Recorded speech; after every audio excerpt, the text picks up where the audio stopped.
নমস্কার। আজকে চলে এলাম আমি রীনা মণ্ডল।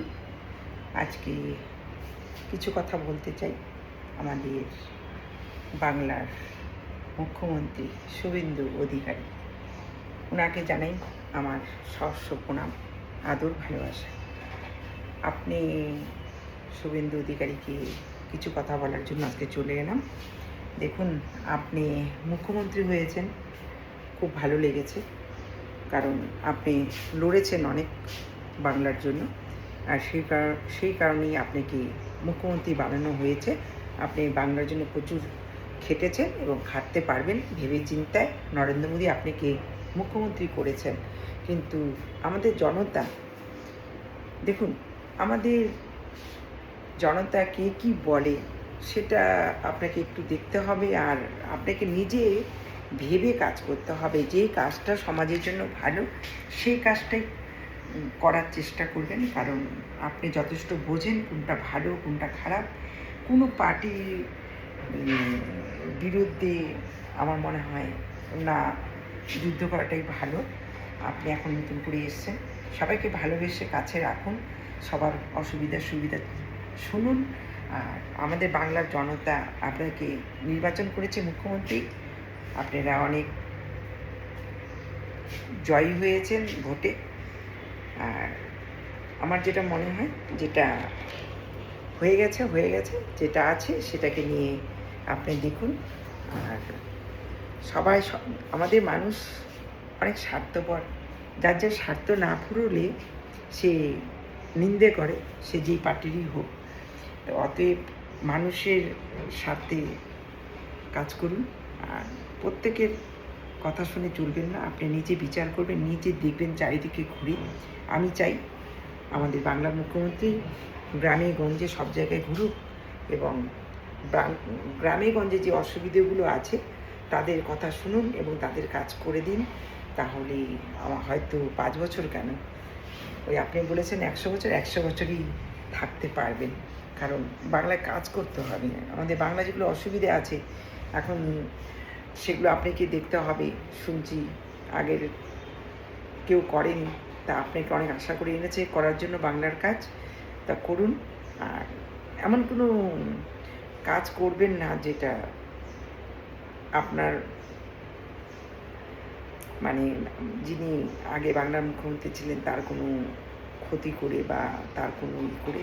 আপনি সেই দলে আগেই ছিলেন, অতএব আপনি এমন কোনো কাজ জনগণকে করতে দিয়েন না। কারণ আপনি আমাদের বিজেপি আসার পর অনেক জায়গায় শুনেছি খুব অত্যাচারী করছে। অনেক ছোট ছোট দোকান আছে যাদের কাছ থেকে ওরা টাকা তুলছে, 30,000, 40,000, 20,000, 25,000, 10,000 করে তুলছে।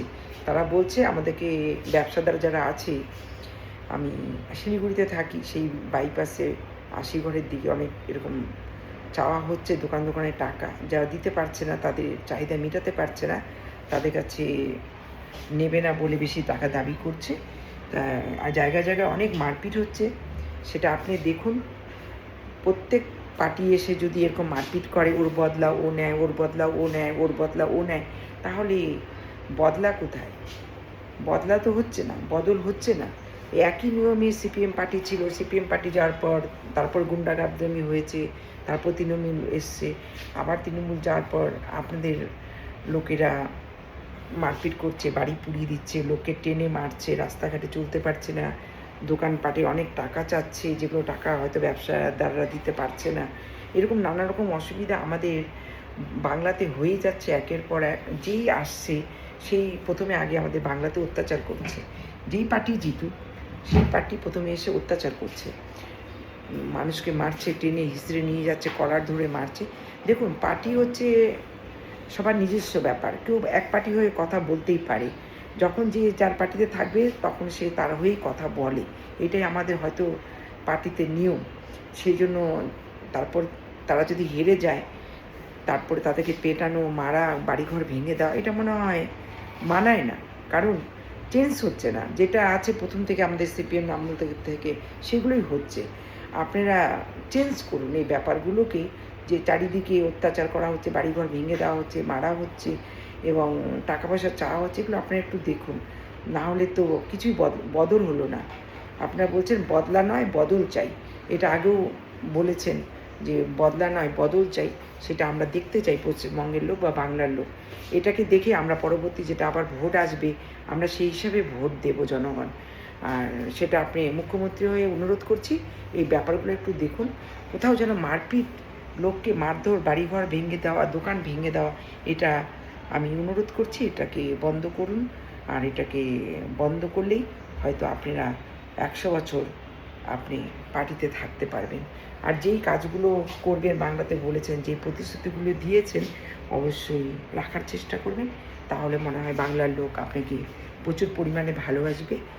যারা এর আগের পার্টির কাছে কিছু পায়নি, অনেক আশা আমাদের জনগণের অনেক আশা, অনেক দাবি। যদি আবার না মেটাতে পারেন আবার সেই একই রকম বদনাম করবে। অতএব সবার চিন্তা করে কাজটা করুন। আমার অনুরোধ, বিনতি অনুরোধ আমাদের বাংলার মুখ্যমন্ত্রীর কাছে। নমস্কার।